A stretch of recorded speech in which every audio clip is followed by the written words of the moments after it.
Welcome to the deep dive. Today, we're looking closely at something many of you might be thinking about, or maybe you're actually doing it right now, moving to a different country. We've got this interesting article here that explores the difficulties, sure, but also the amazing ways people change when they start a new life somewhere else. That's right. Our goal today is pretty simple, really. Pull out the most important ideas from this piece and give you a clearer picture of what this kind of journey is actually like.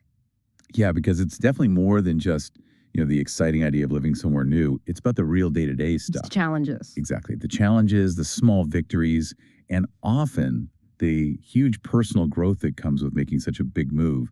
This article gives us a really good window into that. Okay, let's jump in then. The article starts off with something called culture shock.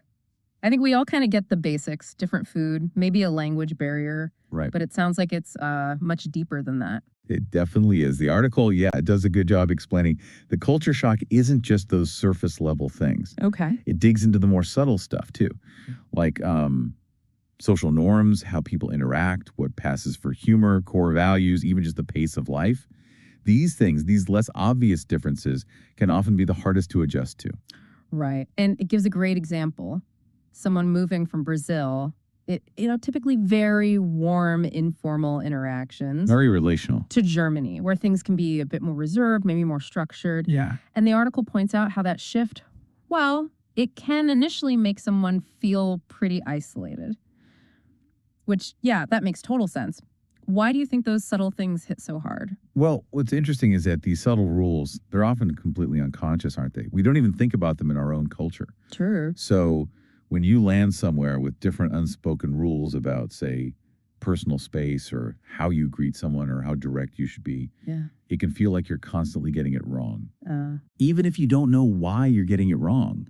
And that feeling, that sort of social awkwardness, it can definitely lead to pulling back, feeling isolated.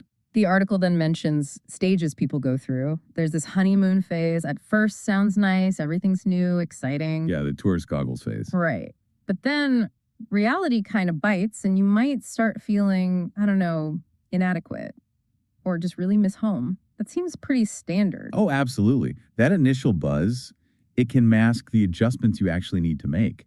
Once the novelty wears off and you're dealing with, grocery shopping and paying bills. And the mundane stuff. The differences become much clearer. And that's often when those feelings of am I doing this right? Or homesickness can really kick in. The article rightly says that being curious and patient is crucial here. You just have to accept it takes time. And it offers some solid advice for coping, doesn't it? Like being genuinely curious about the new place, giving yourself that time, actually getting involved in local things. Participating, yeah. Taking language classes, maybe, even if you already know some. And importantly, making friends both with locals and other expats. That mix sounds really key. Why both, do you think? Well, connecting with locals, that's your doorway into really understanding the culture, right? The nuances, the perspectives. But other expats, they get it. They understand the specific challenges you're facing because they're probably going through something similar that we already have. They can be a massive source of practical tips and just, moral support. Yeah, that makes sense. Okay, let's shift gears to something that worries a lot of people. The language barrier. The big one. The article makes a really good point that even if you've studied the language, like in school, practical fluency is a whole different ballgame. Slang, fast conversations, bureaucracy. Tough. Absolutely. Hitting that level where you can comfortably navigate everything in a new language, that's a major undertaking. And the article highlights how it's especially tough in places where the language is just fundamentally different from your own thinking. Japan, maybe South Korea. Even like reading a menu or asking for directions can feel overwhelming at first. What about the emotional side of that? Well, the article mentions feeling insecure, doesn't it? Maybe even a bit infantilized, like a child when you stumble over words, and how it can really hold you back socially and professionally. It sounds quite demoralizing. Yeah, that feeling of not being able to express your full self. It's incredibly frustrating. It can chip away at your confidence, make it harder to build connections, perform at work. So what helps? The article suggests some good strategies. Intensive language classes, for one. Language apps, sure. But crucially, real-world practice. Just getting out there. Yeah, talking to neighbors, watching local TV, even with subtitles to start. Just immersing yourself. And I liked how it framed the language shifting from being a barrier to eventually becoming a tool a tool for connection. Exactly. But it stresses persistence. And importantly, not being afraid to make mistakes. Because everyone does, right? Oh, constantly. That shift is so vital. Every mistake you learn from gets you closer. It unlocks so much more interaction, deeper understanding. It really does become a bridge rather than a wall. Okay, moving on. The article tackles something maybe less glamorous, but super important: bureaucracy. Oh, yes. The paperwork. And all the practical things you have to sort out when you move. It sounds like this is universally challenging no matter where you land. It really is. The article captures that feeling well, how draining and complex the official hoops can be. Getting visas sorted, opening a bank account, figuring out healthcare, finding housing, schools for kids. It's a lot. It's a huge list. Yeah. Each one takes time, effort, and often a crash course in local procedures. Why do you think it's always so complex? Is it just different systems? Well, the article gives some specific examples showing how different things can be, like credit history in the U.S. being crucial for renting. Right, which isn't the case everywhere. Exactly. Might catch you off guard. Or the sheer amount of documentation needed for things in France, apparently. Those country-specific quirks are so important to research beforehand. And the article mentions smaller things too, like how rent is paid weekly in Australia, maybe monthly in Brazil. Little details that impact your budget. Which ties into the article's point about financial planning, doesn't it? Researching the cost of living properly? Absolutely. Sounds like avoiding nasty financial surprises is key to reducing stress. Definitely. Having a realistic budget, understanding not just rent, but groceries, transport, utilities. That financial grounding makes a huge difference. Okay, so culture shock navigated, language being tackled, bureaucracy, Right. hopefully being wrestled with. What's next? People making friends. Ah, yes. Building a new support system. Which the article rightly points out is a major challenge and a big reason people can feel lonely. For sure. Leaving your established network of friends and family leaves a huge void, doesn't it? And that feeling of loneliness, the article notes, is really common, especially if the language barrier is still high, or maybe the local culture is just a bit more reserved initially. But it offers practical tips for meeting people. Expat groups are mentioned, obviously. A good starting point for shared experience. Yeah, but also joining hobby clubs, maybe religious organizations, professional events if you're working. Sounds like diversifying your efforts is good. What's the value in each type? Well, like you said, other expats offer that immediate understanding, that shared, we're in this together feeling. But connecting with locals, that's how you truly integrate, right? Build roots in your new community, understand the culture more deeply. Both are valuable, just in different ways. It's about balance. The article also touches on missing family and friends back home. Video calls help, of course. Thank goodness for technology. Right. But it also notes it's not quite the same as being there for, birthdays or big events. Yeah. That feeling of missing out, the FOMO, it can be emotionally tough. But as the article points out, over time, many expats build really strong friendships in their new country. They create a kind of chosen family. A new support network. Exactly. It takes time and effort, but it's so crucial for feeling properly settled and supported. Okay, now for those moving specifically for work, the article dives into adapting to a new professional landscape. It highlights how workplace dynamics can vary hugely. That's a really critical point. The article uses the example of, say, Japan, maybe more hierarchical, tradition-focused, right, versus somewhere like Sweden, which might be more collaborative, flatter structure. Understanding these cultural nuances at work is key for fitting in and being effective. How might these differences actually play out day to day? Well, the article hints at things like decision-making processes, expectations around speaking up in meetings, even how you address your boss. Yeah. Sounds like you need to be pretty observant, pick up on those unspoken rules quickly. Definitely. And another big practical hurdle mentioned is getting your qualifications recognized. Ah, yeah. That sounds like a potential nightmare. Especially in regulated fields, like medicine, law, engineering. It can involve a lot of paperwork, maybe extra exams, revalidation processes. So even if you're highly skilled, there can be barriers. The article also acknowledges the challenge of not having local contacts initially, or not fully understanding the local market. Right. Starting from scratch in a professional sense. Yeah. But, and this is important, it balances this with the opportunities. Okay. Learning new skills, building a global network, gaining a completely different perspective on your industry. Absolutely. The article does point out that many expats report becoming more adaptable, more confident, precisely because they navigated these professional challenges. It's tough, but rewarding career-wise. And what's fascinating is how those challenges build that resilience, that flexibility skills that are valuable absolutely anywhere, aren't they? Totally. Now, with all these hurdles we've discussed, culture shock, language, bureaucracy, loneliness, work adjustments, the article turns to something vital: mental health. Yes. And the importance of resilience. It acknowledges that juggling all this change can, understandably, lead to anxiety, stress, maybe even depression for some. It's so crucial to acknowledge that. Moving abroad is a massive life event, a stressor, and it's okay for it to impact your mental well-being. The article even mentions this idea of cultural imposter syndrome. What's that exactly? How would you know if you have that? It's that feeling where you might start to doubt your decision, feel like you don't truly belong, like you're maybe faking it in this new environment. The article suggests looking out for persistent anxiety or low mood, maybe sleep issues, losing interest in things, constantly comparing yourself unfavorably. Okay. And the article really stresses self-care. Simple things, sometimes connecting with other expats, pursuing hobbies, maintaining routines as much as possible, and critically, reaching out for support if needed. Professional help. Yeah. It's good that it mentions the increasing availability of mental health services in different languages, even online platforms now. Prioritizing your mental health seems absolutely fundamental when you're navigating so much novelty and stress. Asking for help is a strength, as the article implies. Couldn't agree more. Building resilience isn't about never struggling. It's about recognizing when you need support and knowing how to find it. So after covering all the challenges, the article finishes on a really positive note, focusing on the rewards, the personal growth, the transformation. Yes. This is where the why becomes clear, isn't it? The incredible enrichment that comes from pushing your boundaries. The article describes it beautifully, how your perspective just expands. You become more tolerant, more resilient, more open to different ways of thinking and living. Any specific examples of this growth? It mentions learning to see issues from multiple angles, becoming way more adaptable, and developing a deeper appreciation for both your own culture and the new one you're in. It's like adding layers to your understanding of the world. And it talks about that slow, gradual shift towards feeling genuinely at home. Yeah. When the local food becomes comfort food, when you navigate customs without thinking, when the language starts to feel like yours.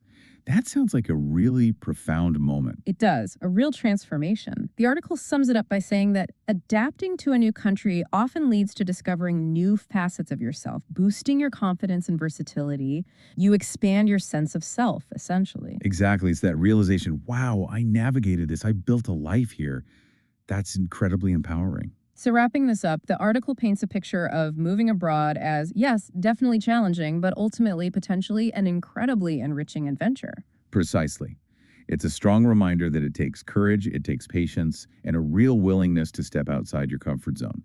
It's not always smooth sailing, but the potential payoff in personal growth is just immense. And I liked the point that the challenges aren't just roadblocks. They're actually part of the process that shapes your worldview and, crucially, how you see yourself.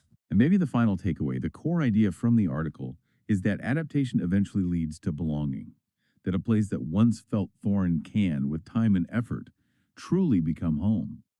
It's an encouragement, really, for you, the listener, to embrace the uncertainties, celebrate the small wins, and keep exploring on your own journey wherever it might lead.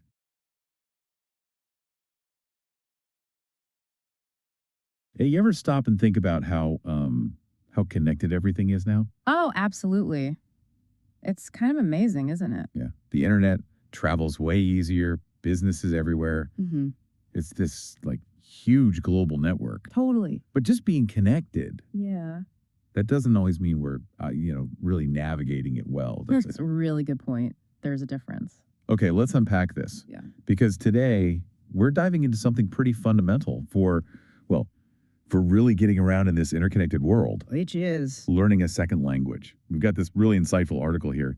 It digs into why it's so valuable and, also some of the, let's say, trickier parts of actually learning one.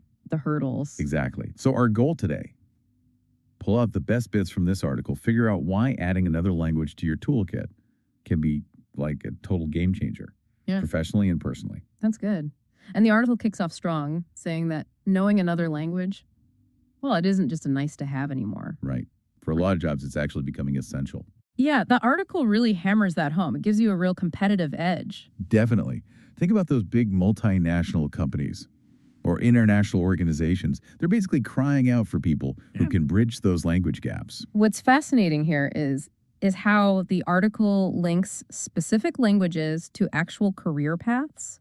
It mentions English, obviously, for global firms. That's kind of the baseline in international business, right? Sure, makes sense. But then Mandarin for the Asian market, huge.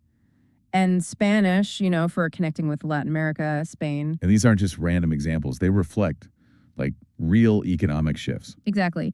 The article implies, for instance, if you're in tech and working with partners in, say, China, knowing even some Mandarin, that could put you ahead of someone else, even with the same tech skills. Yeah, it shows you're willing to go that extra mile, not just linguistically, but culturally too. Right. And it's not just about, basic communication. No, the article makes the great point there. Learning another language signals other stuff to employers.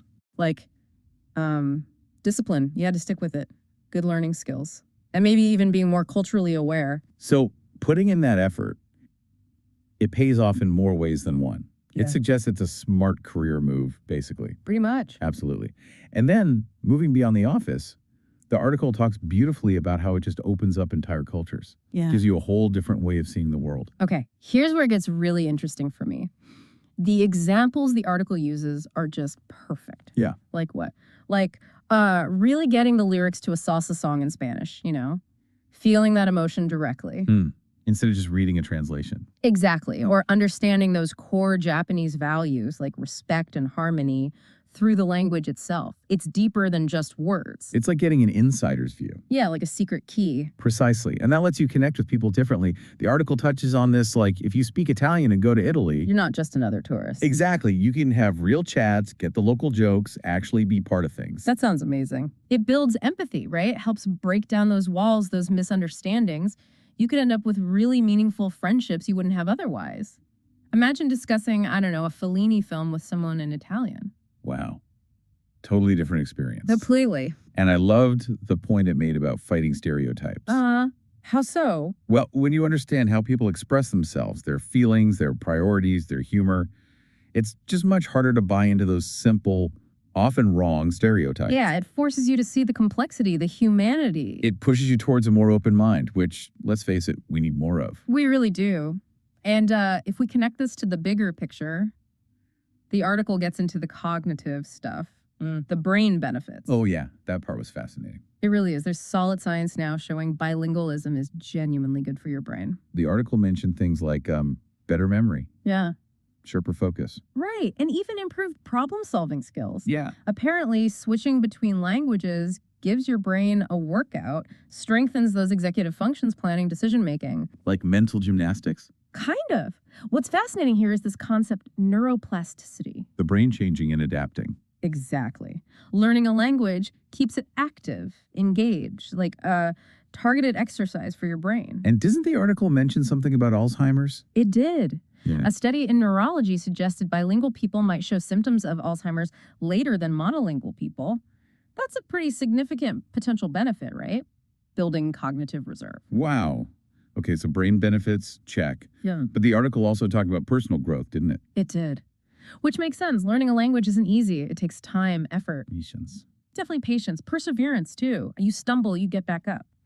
The article points out this process builds resilience. And that feeling when you finally do understand something or manage a conversation. Huge confidence booster, absolutely. Okay, so lots of upsides.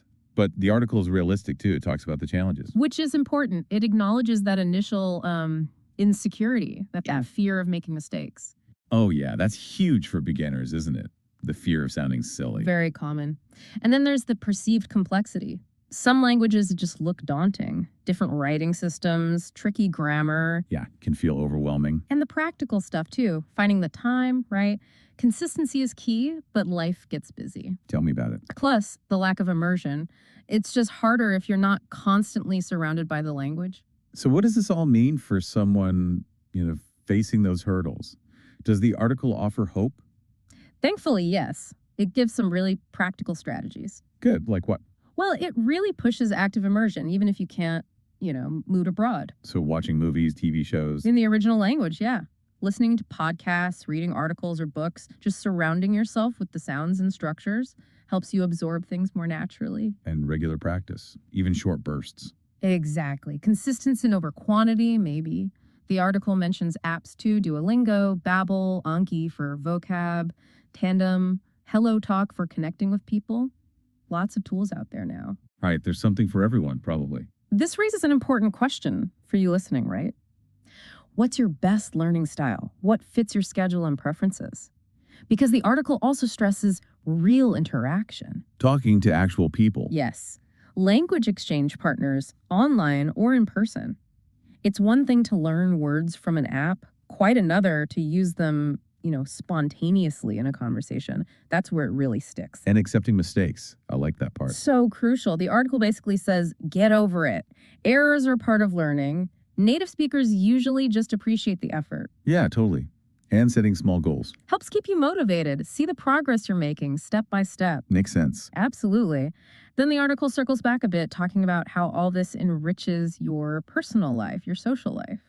Can you imagine going traveling and actually being able to chat properly with locals, understand the culture from the inside out, not just through guidebooks? Exactly. And accessing original stuff, books, music, films, and the language they were made in, it opens up so much. Yeah, whole new worlds. And socially, in diverse cities, knowing another language can massively expand your circle, help you connect with different communities. For immigrants or expats too, the article notes how vital it is for feeling, well, truly at home. It really can be. So finally, the article looks ahead to the future. And language skills seem even more important somehow. It argues they are. What's fascinating here is the take on like machine translation, Google Translate, and tools like that. You're getting pretty good, aren't they? They are, for basic stuff. But the article argues they can't really replace the nuance of human communication. Understanding emotion, creativity, handling delicate talks. Yeah, the human touch. Right. Yeah. So learning a language actually prepares you for a future that's more globally collaborative, not less, despite the tech.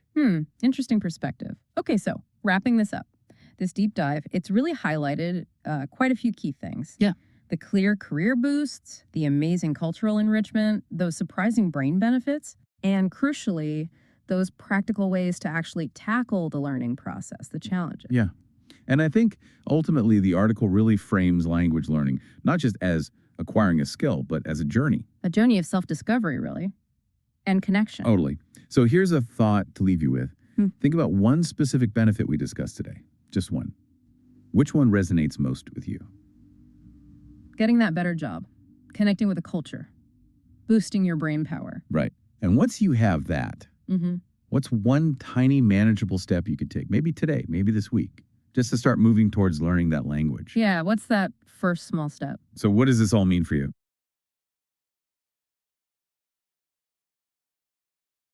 Welcome to the deep dive. Today, we're taking a really interesting look at culture, how it shapes entire societies. Absolutely. We've got this fascinating article that explores 4 very different countries: Japan, Canada, Brazil, and the United States. It's a great spread. It really is. And it's amazing to see how things like, values and beliefs actually affect everyday life in these places. Totally. It goes way beyond just art or music. Exactly. So our goal today is to sort of pull out the most important bits about how culture molds these diverse societies, just for you listening. Yeah, and it's striking how the article frames culture, right? Not just the obvious stuff, but this almost invisible force. Right. It connects everyone in a society. It's in our values, our beliefs, even the daily routines we barely notice. Things we take for granted. Exactly. And the article points out culture isn't fixed, it changes, but these deep-seated elements, they really do shape a nation's core identity. Okay, so let's dive in. Japan first. The article talks about harmony, tradition, and collectivism. Big ideas. Huge ideas. And deeply influenced by things like Confucianism, Buddhism, Shintoism. It's all woven together. So how does that actually, look in daily life? Give us some examples. Well, you see it everywhere. Think about punctuality. Public transport is incredibly reliable. People show up on time. It's expected. Okay. And there's this strong sense of shared responsibility for public spaces, keeping things clean, orderly. It's noticeable. Then you have the really detailed social etiquette, like the way business cards are exchanged. It's a whole ritual. I've heard about that. And the bowing. Oh, jiggy, yes. Different bows for different situations. Yes. It's not just politeness. It's about showing respect for the hierarchy, for the group harmony. It really matters. So focusing on harmony like that, it seems like it would create a very unified society. Cohesive. It definitely can, yeah. That's a major benefit. But the article also hints there might be some, well, tensions, challenges that come with it. Absolutely. I mean, while that group focus has positives, there's also significant pressure to conform, to fit in. Which could be tough. Yeah, it can sometimes make it hard for people to, like, express their individuality. The article brings up Tape Me and Honey. Yes. The public face versus true feelings. Exactly. And that gap, that difference between your public appearance and what you really think or feel can create internal stress, especially maybe for younger generations who want more freedom. I can see that. And then there's the work culture. It's intense, long hours, immense loyalty to the company, often driven by this deep sense of duty. Which can have negative consequences. Sadly, yes. It leads to serious issues like karoshi death from overwork. It's a recognized social problem. Wow. That really shows how deep culture runs, affecting something as basic as work-life balance or lack thereof. Now, tradition is also mentioned as really key in Japan. How does that show up? Oh, hugely. The article mentions festivals like Obon for honoring ancestors or Hanami, the cherry blossom viewing. These aren't just holidays. They connect people to their history, their roots, and even in aesthetics, you know? That minimalist style and design, the deliberate rituals of the tea ceremony, they reflect this cultural value placed on simplicity, on appreciating impermanence. So it's this blend. Exactly. Japan is this fascinating mix of being super modern technologically, but still holding on to this deep respect for its past. And the challenge is keeping that balance. Yeah, the article poses that question. How does Japan keep integrating global influences without, losing what makes it uniquely Japanese? It's a constant negotiation. Okay, let's shift gears. Let's head over to Canada. The article calls it a cultural mosaic. That's a really vivid image. How's that different from the melting pot? Yeah, that's a really key distinction. The melting pot idea, which you often hear associated with the U.S., suggests that different cultures kind of blend together, maybe losing some distinctiveness to form one dominant culture. The Canadian mosaic, though, is different. It emphasizes keeping those distinct cultural pieces intact. Immigrants are actually encouraged to maintain their traditions, their languages, their practices, while also being part of the larger Canadian society. So it's officially supported? Very much so. The Multiculturalism Act of 1988 is a concrete legal example of this value being, written into the system. And Toronto gets mentioned as a prime example. For sure. Over half the population born outside Canada. It really lives that mosaic idea. Wow. And the article points to other core Canadian values too, right? Like inclusion, politeness, equality. Politeness, the constant sorry. Exactly. It's almost a stereotype, but it's kind of true. That frequent use of sorry, as the article notes, isn't always an apology. It's often more like a cultural reflex, showing deference, mutual respect. That makes sense. It's less about guilt and more about social lubrication. Sort of, yeah. And the article also brings up the growing influence and visibility of indigenous populations, the Inuit and First Peoples. That seems really important. It is. There are major efforts happening to address historical wrongs, like the legacy of the residential school system. It's a difficult but necessary process. But even with this focus on multiculturalism, are there challenges? Oh, definitely. It's not always easy. The article mentions potential tensions that can arise when so many cultures live side by side.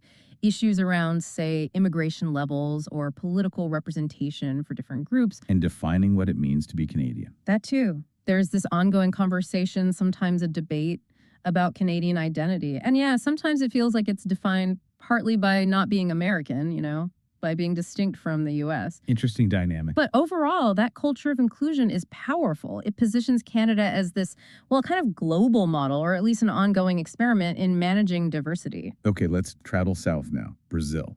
The article paints a picture of this really vibrant mix. Tell us about that blend. Brazil is just, wow. Culturally incredibly rich, you have the original indigenous peoples, then the massive impact of Africans brought during the slave trade, Europeans, mostly Portuguese, but others too, and then more recent waves from Asia, the Middle East. So many layers. Exactly. And it's created this truly syncretic society. That means different traditions, beliefs, practices have merged and blended in really unique ways. And the article mentions alegria. Joy. Yes, that famous Brazilian alegria. You feel it. It comes through in things like Carnival, obviously, which is spectacular. Of course. But also in the music samba, bossa nova, forró. So much diversity there, too. And just the general warmth and hospitality of the people. It's very welcoming. And what about that phrase, jeitinho brasileiro? Ah, the jeitinho. It's a bit complex. It's often described as this knack for finding creative ways around problems, navigating bureaucracy, sort of bending the rules sometimes. Like finding a workaround. Kind of. It reflects this cultural resilience, adaptability, finding a way, the Brazilian way. You also see the syncretism really clearly in things like food feijoada, acaraye, and religion. How so in religion? Well, religions like Candomblé and Umbanda blend African spiritual traditions with elements of Catholicism and indigenous beliefs. It's a direct result of that cultural mixing. It sounds incredibly vibrant, but the article also mentions some pretty deep challenges, right? Yes, absolutely. That cultural richness exists alongside really stark social and racial inequalities. These have deep roots going back centuries to colonization and slavery. That's a tough reality. It is. And while there's a strong value placed on community and family, the article also notes issues like corruption and a general distrust in public institutions, which can, strain social cohesion. Mm-hmm. And there's the approach to time and formality. It's generally much more relaxed than, say, Japan or even North America. Which can be nice, but maybe frustrating sometimes. Exactly. It contributes to that welcoming feel, but in professional or bureaucratic situations, as the article points out, it can sometimes lead to delays or, frustration for people used to stricter schedules. So a culture of contrasts. Very much so. But that incredible creative energy, that ability to celebrate life, even amidst difficulties at Alegria, it really defines Brazil. There's this amazing ability to unite people through art, music, celebration, and just genuine affection. All right, last stop on our tour. Yeah. The United States. Often linked with individualism, the American dream. Yeah, the article really highlights those. Individualism, innovation, and the American dream. This core belief that, through hard work and determination, anyone can achieve success. Where do those values come from? They're deeply rooted in the country's history, particularly its founding, colonization, and the waves of immigration. It's fostered this very dynamic, often competitive society where ambition and self-reliance are really celebrated. And freedom of expression. Hugely important. American culture places a strong emphasis on it. You see it reflected in the media landscape, in the arts, in political activism. It's a cornerstone value. And like Canada, the U.S. is also incredibly diverse. Massively diverse. It's been a magnet for immigrants from literally everywhere. Cities like New York or Los Angeles are almost like microcosms of the globe. Different foods, religions, traditions. All coexisting, sometimes blending. But here, the article brings up that melting pot idea again, suggesting there can be more pressure towards cultural assimilation. Meaning there might be more expectations, spoken or unspoken, for immigrants to adopt dominant American values. Perhaps sometimes at the expense of their original cultural identities. Yeah. It's a different dynamic than the Canadian mosaic ideal. Got it. The article also touches on some current challenges in the U.S., culturally speaking. Yes, it does. Things like deep political polarization are very evident. Ongoing struggles with racial and economic inequality remain major issues. Then the impact of individualism. Well, the article suggests that the strong focus on the individual while driving innovation might also contribute to a maybe weaker sense of collective responsibility or community in some areas. This plays out in debates over things like public health policy, gun control, social welfare programs. Complex issues. Definitely. But despite these internal challenges, American culture obviously has enormous global influence in technology, entertainment, business.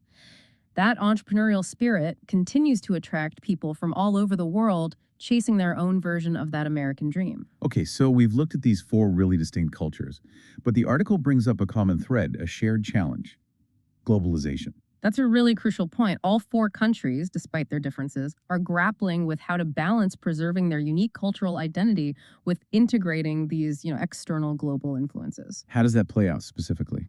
Well, the article gives examples. In Japan, you see young people embracing Western pop culture, music, fashion, yet there are simultaneous strong efforts to maintain ancient traditions like tea ceremonies or kabuki theater. In Right. Canada, the whole project of multiculturalism faces the risk of being diluted or assimilated by the sheer dominance of, frankly, Anglo American culture globally. That makes sense. In Brazil, there's a concern that powerful global media could overshadow unique regional cultural expressions, local music styles, dances, crafts. And the U.S. The US is often seen as the exporter of global culture, right? Which sometimes leads to criticism elsewhere about cultural imperialism or homogenization. So it's facing the challenge from the other side, in a way. So, faced with this pressure, what does the article say needs to happen? How do they keep their identities strong? It really stresses the need for conscious, intentional efforts. It's not just going to happen automatically. Like what kind of efforts? Things like actively working to preserve and revitalize Indigenous languages in Canada, protecting traditional arts and crafts in Japan, supporting and promoting regional music and dance forms in Brazil, ensuring minority communities in the U.S. have the space and support to maintain their distinct cultural traditions. So it requires deliberate action. Exactly. Their article argues these kinds of actions are essential if these societies want to maintain their uniqueness in our increasingly interconnected world. Think about the structures of these societies. How do these deep cultural differences we've discussed actually shape things like institutions or just how people relate to each other? They shape them profoundly. The article draws some really clear lines. For example? Well, in Japan, that collectivist ethos underpins a very rigorous education system and a labor market that values stability, though it's often quite hierarchical. Okay.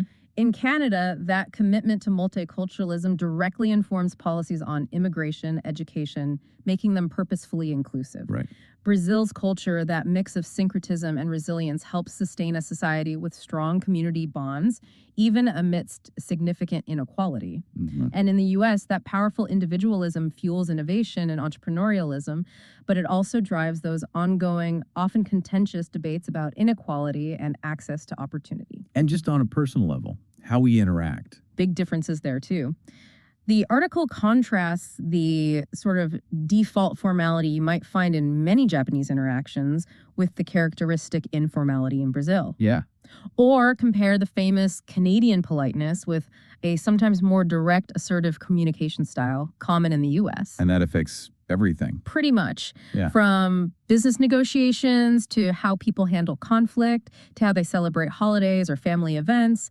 Culture permeates all these interactions. It's fascinating. Even with all these differences and the challenges each culture faces, it sounds like each one offers something really valuable, something the rest of the world can learn from. I think that's a key takeaway from the article. Absolutely. It sums up their unique contributions quite nicely. What does it highlight? Japan's discipline and respect for harmony offer lessons in, well, efficiency and social cohesion. Canada's determined focus on inclusion provides a potential model, or at least food for thought, for other diverse societies. Brazil's incredible allegria and creativity demonstrate the power of resilience, of finding joy even in difficult circumstances. And America's dynamism, its focus on innovation, highlights the value placed on freedom and ambition. So taken together. Taken together, the article suggests, these cultures really enrich the global tapestry. They show that cultural diversity isn't just nice to have, it's a fundamental source of strength for humanity. So wrapping this up, our deep dive into this article really underscores that culture isn't just background noise.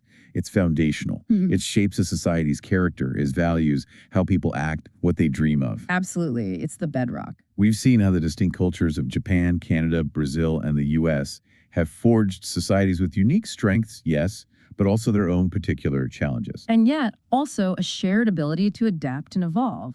Right. Which leads to a final thought, maybe something for you to consider. As our world gets ever more connected, how do we strike that balance?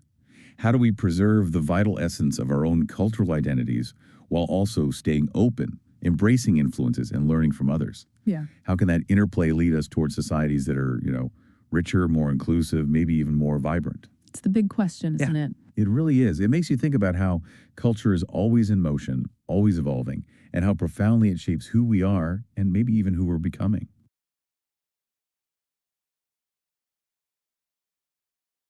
Welcome to the Deep Dive. Today, we're diving straight into something pretty huge.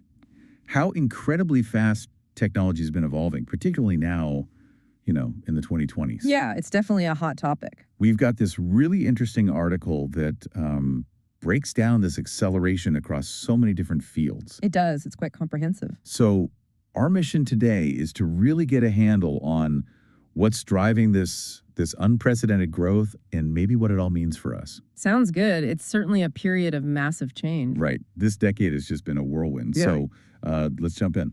Absolutely. And the article does a good job setting the stage, showing how technology, which, has always evolved throughout human history, it's just hit this incredible acceleration point recently. Yeah. To really understand what's happening now, it's useful to look back a bit, see the trajectory. Right. The article traces it from like the earliest tools right up to the digital age we're in now. Mm-hmm. It highlights those big milestones, doesn't it? Mm-hmm. The Industrial Revolution, steam power. Then the 20th century with electricity, cars, mass production. Then the internet, which changed everything for information. And smartphones. Suddenly, supercomputers in everyone's pocket. And the article makes a really key point about how each leap wasn't just about the tech itself, right? Exactly. It connects these leaps to profound social changes. Think about electricity enabling massive urbanization. Or the internet giving access to, almost infinite information. And smartphones meaning ubiquitous connection. Always on, always connected. Okay, but here's where the article, I think, really zeroes in on the now. It emphasizes the accelerating pace of change. That's the crucial bit. It contrasts the huge time gap between, say, the wheel and the steam engine. Yeah, millennia. Versus the incredibly rapid innovations we're seeing today, sometimes just months apart, especially in these last few years. And the article argues it's because different technologies are sort of converging. They're feeding off each other. Exactly. It's not just isolated inventions anymore. It's AI boosting biotech, 5G enabling IoT, that kind of synergy. That's a really important concept. This convergence is fueling the exponential growth. So the article then dives into the key areas driving this in the 2020s. First up, AI, artificial intelligence, and machine learning. Big ones. Huge. The article mentions advanced language models, from companies like XAI, OpenAI, Google. Right. The ones that can understand and generate text, have conversations. And how they're fundamentally changing human-computer interaction. The article specifically mentions how these are becoming more accessible too, like AI assistants like Grok 3 being available in 2025. Yeah, on platforms like rock.com, mobile apps, offering personalized responses, real-time analysis. That kind of power readily available is a big step. It really is. And it's not just text, is it? There's generative AI for images, video, music. DLE, Midjourney, those kinds of tools. Yeah. The article talks about how that's democratizing content creation. Anyone can basically type a prompt and create something. It's lowering the barrier to entry significantly, but beyond creation, machine learning is also working behind the scenes, optimizing things. Like what? Well, the article gives examples like supply chains making them more efficient, or diagnostics in healthcare, finding diseases with higher accuracy, and personalizing consumer experiences like online shopping recommendations. Machine learning is essentially about computers learning patterns from data. Got it. Okay, next, the article moves to connectivity, 5G. And what comes next? Right. The global rollout of 5G has been transformative. How so? More than just faster downloads. Oh, much more. It's the speed, yes, but also the dramatically lower latency, the response time. Latency. Compared to 4G, it's a massive improvement. And the article correctly points out this enables totally new applications. Such as? Smart cities, autonomous vehicles that need instant communication, real-time augmented reality, things that just weren't practical with 4G's delay. And the article says 5G coverage is pretty widespread in cities by 2025, and they're already testing 6G. That's the pace we're talking about. And 5G is also crucial for the Internet of Things, IoT, connecting billions of devices. More sensors, more data. Exactly. The article mentions sensors monitoring patient health remotely or factory efficiency. It creates this incredibly data-rich environment. Which then feeds back into AI and machine learning, I suppose. Precisely. It's that synergy again. More data leads to better AI, which leads to more innovation. Okay, then there's quantum computing. Still feels a bit sci-fi. It does, but the article notes significant progress in the 2020s. IBM, Google, startups, they're building prototypes. What's the big deal with quantum? Why is it different? It's about tackling problems that are just too complex for today's classical computers. Think simulating molecules for drug discovery or optimizing incredibly complex logistics networks. So problems with loads of variables. Essentially, yes, quantum computers can explore many possibilities simultaneously, unlike classical computers that work step by step. But the article says they're not commercially widespread in 2025. No, not yet. But the advancements are critical for future applications in cryptography, AI development, materials science. It's laying groundwork. Makes sense. Then, biotechnology and health. The article mentions COVID-19 accelerating things. Absolutely. The rapid development of mRNA vaccines was a major showcase of biotech advancement. And beyond vaccines. We're seeing personalized gene therapies like CRISPR being used more for rare diseases, even cancers, by 2025. It's about tailoring treatments. CRISPR. That's the gene editing tool. That's the one, like precise molecular scissors for DNA. Plus, the article highlights advanced wearables, smartwatches tracking biomarkers in real time. Making preventative medicine more possible. Exactly. And telemedicine, boosted by 5G, expanding healthcare access globally. Okay, and the last major area the article covers is sustainable energy and mobility, driven by the climate crisis, Obviously. The article notes the falling costs of solar and wind power. They're often cheaper than fossil fuels now in many places. And batteries for electric cars and storage. Big improvements there, too. Lithium-ion getting more efficient and new tech like solid-state batteries emerging. We definitely see more EVs on the road. The article mentions Tesla, BYD.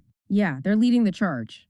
EVs are a significant chunk of new car sales in Europe and China by 2025, according to the article. And it even mentions things like delivery drones and EVTOLs. Yeah. Electric flying vehicles. Yep. Redefining urban transport. Plus innovations in carbon capture technology. It's a whole ecosystem shifting towards sustainability. So it's an incredible picture of progress across the board. But the article doesn't shy away from the challenges, does it? No, and that's crucial. This rapid change isn't without significant hurdles and potential downsides. The first big one it mentions is the digital divide. Yeah, the inequality in access. It's easy to forget when we're surrounded by tech, but the article cites a UN estimate. Around 37% of the world's population still lacks good internet access in 2025. Wow, that's still over a third. Huge gap. It is a major gap between developed and developing nations, urban and rural areas. Ensuring equitable access is a massive challenge. And then there are privacy and security concerns with all this data flying around. Right. IoT devices everywhere. Companies collecting vast amounts of personal data. The article raises legitimate worries about surveillance and data breaches. It mentions regulations like GDPR in Europe. True, and similar laws elsewhere. But enforcing them globally and consistently is, well, tricky. Another challenge, the impact on jobs, AI and automation. Definitely. The article points out that automation is displacing jobs in some sectors. Manufacturing, customer service are classic examples. But it also creates new ones. It does data science, AI ethics, robot maintenance. But the problem is the skills gap. There's a huge need for reskilling and upskilling the workforce. Which is a challenge for governments, individuals, everyone. Absolutely. And linked to AI, the article brings up misinformation and deepfakes. The scary stuff. Generative AI making it easier to create fake videos, audio. Exactly. It erodes trust in media institutions. It's a serious threat to, informed public discourse. And finally, the ethical questions. Just because we can do something with tech doesn't mean we should, or at least not without careful thought. The article touches on algorithmic bias, AI making unfair decisions in areas like hiring or loans. Because it learned from biased data. Often, yes, or the potential for large-scale automation to exacerbate economic inequality. There are ongoing debates about regulation, global ethical guidelines for AI. But the article says progress there is slow in 2025. It is. Getting global consensus on ethics is complex with different cultural and political viewpoints. Okay, so challenges are significant. But the article balances this with the opportunities, right? Sure, absolutely. The potential upsides are just as immense. Take education. How's tech helping there? AI-powered platforms personalizing learning, online resources reaching remote students. The article mentions real-time translators and virtual tutors breaking down language and access barriers by 2025. That's powerful. And healthcare, too. Huge potential, combining biotech and AI for earlier disease detection, predictive diagnostics. Finding risks before symptoms even show up. Potentially, yes. And personalized therapies based on your genetic makeup, improving treatment success rates. Plus, as we said, telemedicine democratizing access. What about creativity? The article mentions artists using AI as a new tool, a collaborator for multimedia projects, and the metaverse, while still nascent in 2025, as a new space for social interaction, culture, maybe even work. Still feels a bit early for the metaverse, maybe. Perhaps for the full vision, but the underlying technologies are developing. And crucially, sustainability. Right. Technology helping fight climate change. Solar, wind, batteries, we mentioned, but also innovations like vertical farming, reducing land use, or lab-grown meat, lowering the environmental impact of food production. So, faced with all this rapid change, the good and the bad, the article stresses adaptation and resilience. Exactly, both on an individual level and collectively. For individuals, it's about continuous learning, acquiring digital skills. Lifelong learning, basically. Pretty much. And for governments and businesses, it's investing in education, infrastructure to bridge that digital divide we talked about. And working together internationally. Crucial for tackling issues like privacy standards, cybersecurity threats, AI ethics. The article mentions efforts by the UN World Economic Forum to create global standards, but acknowledges it's tough going. So looking ahead, the rest of the 2020s and beyond, what does the article suggest? Even more disruption? Seems likely. It speculates on quantum computing potentially revolutionizing cryptography and AI development. Making current encryption obsolete? Potentially, yes. A huge challenge and opportunity there. It also touches on biotech, perhaps eradicating certain genetic diseases someday. Wow. And the metaverse eventually redefining remote work and entertainment. And the big hope, clean energy tech finally stabilizing the climate. But it all hinges on how we manage it, right? Precisely. The article frames the 2020s as this critical juncture. The choices we make now about deployment, regulation, access, they'll really determine whether this technological wave leads to broad progress and inclusion or greater inequality and division. That's the core message, I think. Okay, so let's try and summarize the key takeaways from this deep dive. The 2020s are clearly marked by this exponential technological evolution. Driven by convergence in AI, connectivity, biotech, sustainable energy. Presenting these incredible opportunities. But also really significant challenges. The digital divide, privacy, jobs, ethics, misinformation. And the way forward involves adapting, regulating thoughtfully. And collaborating globally. That's essential to harness the benefits and mitigate the risks. It definitely leaves you with a lot to think about. Maybe for you listening, consider how you're personally navigating this rapid technological shift. Yeah, and what role, even small, you might play in shaping its direction. Because it's undeniable this tech is profoundly impacting our society and, well, your own life too.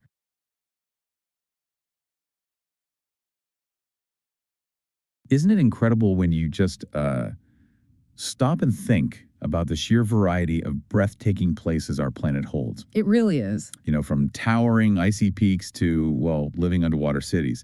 These are the spots that really make you just stop and stare. Mm-hmm. And that's precisely what we're exploring today. We've looked at some fascinating articles to bring you, well, a quick but hopefully deep understanding of some of Earth's most stunning locations. Right. What makes them so special, and maybe even more importantly now, why they really deserve our attention. Exactly. Consider this your fast track to grasping the core of these truly remarkable places. We'll touch on what makes them unique, yeah, and the challenges they're facing right now. Big challenges in some cases. Definitely. And also the kind of powerful experiences they offer. Okay, let's start our journey high up, way up in the Canadian Rockies. Banff National Park. Ah, Banff. Classic. Picture this. Lakes with water so clear and so blue it perfectly reflects those snow-covered mountains all around. That's Banff for you. Lake Louise is probably the most famous image, right? With those incredible reflections. It is. But then you have Moraine Lake, and honestly, the intense blue of that water. Oh, yeah. Set against the Valley of the Ten Peaks. It's almost too beautiful to be real, you know? The articles we looked at really bring that visual beauty to life. They do. And it's not just about looking, is it? The park is a playground. Totally. Yeah. Offers everything from amazing skiing and snowboarding in winter to fantastic hiking and canoeing when it warms up. And wildlife. Okay. Keep your eyes peeled. You might just catch a glimpse of bears or moose. Mountain goats. Yeah, those sure-footed mountain goats. What's interesting, apparently, is that intense turquoise color of the lakes. It's partly due to tiny rock particles, rock flour carried in the meltwater from the glaciers nearby. Oh, I didn't know that. Yeah. But, you know, all this stunning beauty, it's facing a real pressure. Us. Yeah, us. More and more people want to experience it, and that's putting a definite strain on the environment. Which is a common theme we'll see. It is.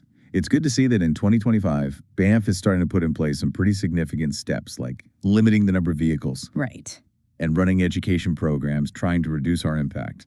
It makes you wonder, though, will these kinds of measures truly be enough in the long run? That's a really important question. The articles highlight that it's a necessary start. Mm-hmm. They also emphasize the feeling of actually being in Banff, the sound of the wind moving through the pine trees. Yeah. That really fresh mountain air. It's a place that just completely immerses you in the natural world. Okay, let's unpack that feeling and travel somewhere completely different, a different kind of wonder. Yeah. The Great Barrier Reef in Australia. Wow. Okay, huge shift. Huge. Now, this isn't just big, it's the biggest coral reef system on the planet. So vast you can actually see it from space. Exactly. We're talking, more than 2,900 separate reefs? Mm-hmm. Something like 900 islands? The scale is mind-boggling. And what's truly fascinating here is the sheer amount of life it supports. The biodiversity. Incredible. The articles mention thousands upon thousands of different kinds of fish, corals, sea turtles, and yes, even sharks. It's like a vibrant, living city underwater. Just full of color and constant activity. And what's key to understand, I think, is the intricate relationship within this ecosystem. Like corals have this symbiotic relationship with tiny algae living inside them. Right, that gives them their color. Exactly, provides them with food and their vibrant color. It's fascinatingly delicate. I can only imagine what it must be like to dive or snorkel there. The articles describe these incredible scenes, bright colors, soft corals swaying gently. Yeah, the dance of fan corals. And huge schools of fish just swimming all around you. It sounds absolutely breathtaking. It is.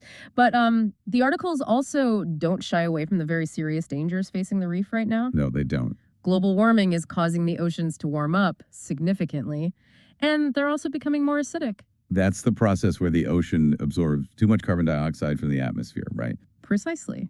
And it makes it harder for corals to build their skeletons. This leads to coral bleaching.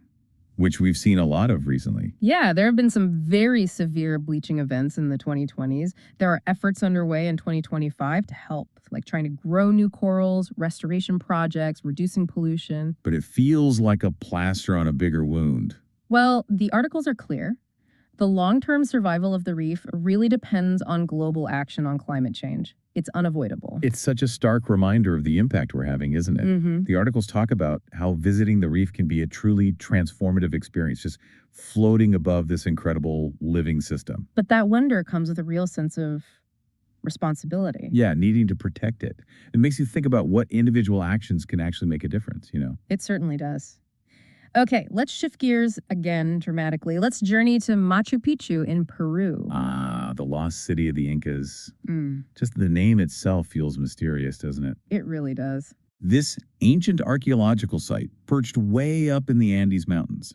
The articles point out it was built all the way back in the 15th century. Can you even imagine the skill, the sheer effort it took to construct something so intricate at that kind of altitude? It's mind-blowing. It truly is a testament to Inca ingenuity and engineering. And the location is just as stunning. Surrounded by these incredibly green, lush peaks. Often with clouds just swirling around it. Especially beautiful at sunrise, apparently. The articles really capture that. And for anyone who loves a bit of adventure, the articles mention the Inca Trail. The famous trek. Yeah, a 4-day hike, offering incredible views, mountains, cloud forests, even smaller sets of ruins along the way. Sounds like an absolutely amazing journey. It is. However, just like Banff, Machu Picchu is dealing with the challenges of having too many visitors, over-tourism. Right. So the Peruvian government is taking steps in 2025, like limiting the number of people who can visit each day. Capping visitor numbers. Yeah, and regulating access to the trail itself, all to protect this very important UNESCO World Heritage Site. It really raises that question, doesn't it? Right. How do you best balance allowing people to experience these incredible places with the absolute need to preserve them for the future? It's the critical question for so many sites. That's a really important point. Yeah. And the articles emphasize that Machu Picchu is much more than just a beautiful view. It's a real connection to history. Definitely. Walking among those ancient stones, trying to imagine what life was like for the Inca people. Seeing how their buildings blend so perfectly with the natural landscape, it must be a really powerful experience. And as the articles say, it's one that needs constant care and preservation. Indeed. All right, our next destination takes us to a landscape of a completely different kind again. the vast Sahara Desert in North Africa. Wow. From high mountain peaks and cloud forests to endless sand dunes. Talk about variety. The articles describe its beauty as stark and severe, but also absolutely immense, stretching across 11 countries in North Africa. Yeah. It's hard to grasp the scale. I'm picturing those mesmerizing, shifting golden dunes. Yeah. Especially at sunset, when the sky just explodes with color. And the articles also highlight that it's not just endless sand, there are oases like Siwa in Egypt. Little pockets of green life. Exactly. And unique rock formations in areas like Tassili and Ajer in Algeria, which add a lot of variety to this huge landscape. And it's not just about the scenery either, is it? The rich culture of the nomadic peoples who live there, like the Tuareg. That's a really important part of the Sahara story. Their whole way of life is so deeply connected to this environment. The articles touch on some incredible experiences you can have there, sleeping out under a sky just full of stars. Imagine that clarity. Listening to stories around a crackling fire, riding camels across the dunes. It really connects you to the long history of the desert and the people who call it home. However, the Sahara also faces some serious challenges. Climate change is making desertification worse in some areas. So the desert is actually expanding. In some regions, yes. And unfortunately, regional conflicts can sometimes make it difficult to access certain places and carry out conservation work. Right. But the articles make a really powerful point. They describe the Sahara as a reminder of how life can adapt and survive even in the harshest conditions. Mm-hmm. And that there's a unique beauty in its simplicity and sheer scale, something that makes you feel quite humble. It definitely sounds like a place that would require very careful planning to visit, given the extreme environment. Absolutely. Okay, now for something completely different yet again. Let's travel north to Tromsø, Norway, for a chance to witness the magic of the Aurora Borealis. The northern lights, that incredible dancing display of light in the night sky. Just spectacular. The articles say Tromsø is a fantastic place to see them because of where it is, within the Arctic Circle. Right, the auroral oval. And because it tends to have clear winter nights. Apparently the best time to see them is between September and March. That's the main season, yeah. And you might see all sorts of colors. Green is most common, but also purple, even pink. It's a truly captivating natural phenomenon. It is. And the articles mention you can combine trying to see the aurora with other amazing Arctic activities, like reindeer sledding, skiing, fjord cruises. Exactly. Plus, you have the chance to learn about the rich Sami culture, who have such a deep and long-standing connection to this land. But even this incredible natural wonder and the environment around it, they're facing pressures too. Like many fragile environments. The articles point out that more tourism in the Arctic, well, it can impact the local ecosystems. And there's the question of climate change potentially affecting how often and how clearly we can see the aurora in the future. It's complex. It's a delicate balance, to be sure. The articles beautifully describe the very emotional experience of actually seeing the aurora. That feeling of connection to the vastness of space. Yeah, the incredible silence of the Arctic night. Yeah. And just the sheer awe of those shimmering lights. And they really emphasize how important it is to be respectful of the local communities and the fragile environment when you visit. Very true. Okay, our final stop takes us to the opposite kind of climate entirely. The Amazon rainforest in Brazil. The lungs of the world. It's often called that, yeah. The articles remind us just how huge it is, around 5.5 million square kilometers. Just massive. And those winding rivers, like the Amazon River itself, iconic. The cities like Manaus act as starting points, right? Oh. For exploring this incredible ecosystem by boat or on guided walks through the jungle. And the Amazon offers such unique and intense sensory experiences. The articles talk about waking up to that incredible chorus of birds and monkeys. Must be deafening. In a good way. Navigating the dark waters of the Rio Negro, and having the opportunity to meet indigenous communities and learn about their traditional knowledge of the rainforest. Which is invaluable knowledge. Absolutely, but the articles don't shy away from the really critical danger facing the Amazon. Deforestation is huge. Driven by things like agriculture, cattle ranching, mining, it's a truly massive issue with global consequences. It really is. And while there are conservation efforts happening in 2025, like creating protected areas and working on reforestation projects. Important work. Very. But the articles stress that protecting the Amazon requires a truly global effort and commitment. It can't just be local. The articles sum it up so well.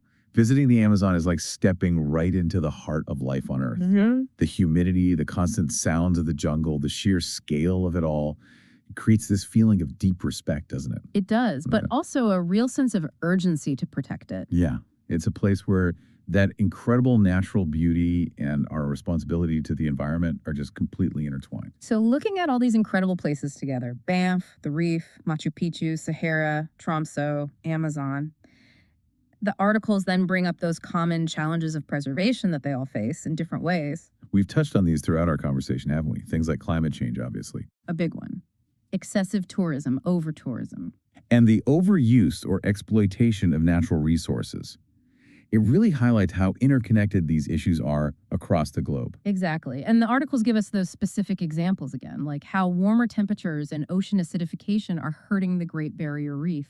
And potentially affecting the aurora visibility. Right. How deforestation is destroying the Amazon, and how the sheer number of visitors can negatively impact delicate sites like Machu Picchu and Banff. It's interesting to see that in 2025, many of these places are trying out different solutions. We mentioned visitor quotas. Environmental fees, using technology like drones or sensors to monitor impact. Trying to find that balance. It really underscores that looking after these places isn't just the job of the people who live nearby or even national governments alone. It needs a worldwide effort. And the article suggests practical things that travelers, that you listening, can do. Like choosing to travel in a way that's sustainable. Supporting local businesses that are ethical, using less plastic. Really basic stuff sometimes. And always being respectful of local cultures. Absolutely crucial. And they emphasize how vital it is for governments and international organizations to create and enforce good, effective environmental policies. The articles then move on beautifully to talk about transformative experiences. Yeah, I like this part. They make the point that going to these destinations is about so much more than just taking pictures for social media. Right. It's about really connecting with the natural world and different cultures on a much deeper level. Exactly. They briefly summarize what makes each place so unique in that way: the peacefulness of Banff, the sheer vibrant life of the Great Barrier Reef, the spiritual feeling of Machu Picchu, the immense scale of the Sahara, that magical quality of the aurora, the intense raw energy of the Amazon. These aren't just sights to see. They're experiences that can truly change how you see the world, can't they? They really can. Make you feel more humble, perhaps, and really drive home why protecting our planet is so vital. The articles also offer some really good practical advice for making the most of these trips, like taking the time to learn a bit about the local culture before you go. Make the huge difference. Trying to visit during the off-season, the shoulder seasons, when there are fewer crowds, if you can. Yeah, better for the place, often better for the experience too. And prioritizing local guides who really know the area. Definitely. And the big message woven through it all is to travel in a way that's environmentally conscious. So these amazing places can continue to be enjoyed by people for generations to come. So as we kind of come to the end of this deep dive, it's just so clear, isn't it? The world's most incredible and beautiful places truly show us the amazing variety and beauty of our planet. They really do. They weave together the wonders of the natural world with the rich history and cultures of humanity in such powerful ways. From those incredibly clear blue lakes in Banff to the vast, seemingly endless sands of the Sahara. From ancient ruins clinging to the sides of mountains to the vibrant, living heart of the Amazon rainforest. Each of these destinations has its own unique and powerful story to tell. And as we've discussed, keeping them safe and healthy faces some huge challenges. Challenges that require all of us to take action. Both individually and, together as a global community. So here's maybe one final thought for you to consider. Every time we experience or even just learn about these incredible treasures, it serves as a powerful reminder. Yeah. The beauty of our Earth isn't just something to look at, it's a legacy. A legacy that we all share the responsibility of celebrating and, most importantly, protecting. So the question is, what part will you play in that story?